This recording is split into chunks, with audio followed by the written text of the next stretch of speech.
really looking forward to today's live stream because today we will be discussing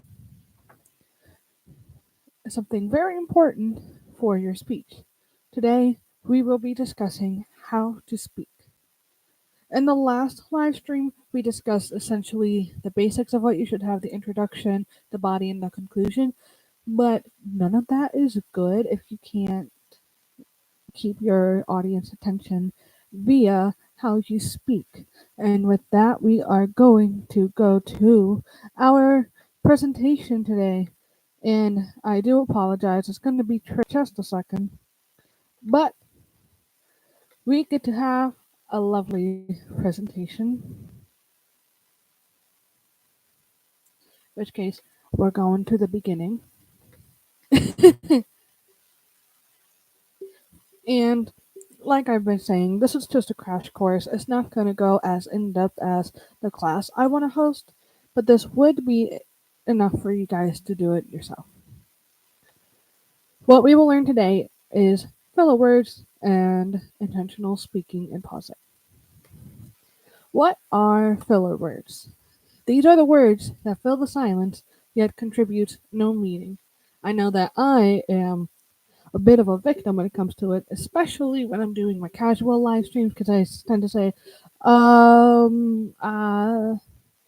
and whenever you have filler words, it tends to put the spotlight on it rather than what you're trying to say, which is why it's so important to make sure you don't use your filler words.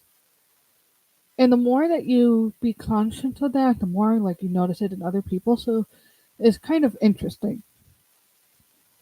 Anyways, how do we overcome filler word usage? With intentional speaking and pausing. Intentional speaking and pausing is when you can speak slow enough to think what you're going to say next, and also pause to emphasize so you can think of what to say next. These are tiny little things that not only will draw attention to what you're trying to say, but gives you time to remember what you're wanting to say next.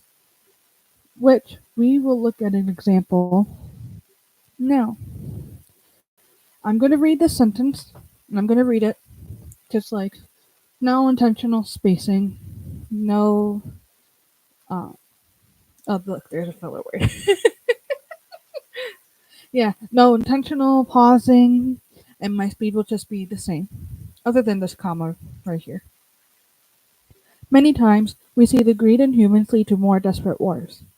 Now I'm going to read that again, and this time I'm going to put pauses on it. Many times, we see the greed in humans lead to more desperate wars. That's what you saw at the beginning, me marking where exactly did I pause to help create an emphasis. And as you just saw in that, we made it very emphatical that the greed in humans do lead to more desperate wars. Which is technically true, and that'll help you like, oh, wow, I never thought of it like that. Instead of just being like, oh, this person's droning, I don't want to pay attention. Or if you say something like, afterwards, see, like, many times we see the greed in humans lead to more desperate wars, and, uh, they're gonna be like, you not know what you're talking about? So that's why we really should be focusing on the intentional speaking and pausing. Thank you for joining me today, and I hope you guys have a splendid day, and I hope you guys practice these skills so then you could be better at communicating your ideas. Bye bye.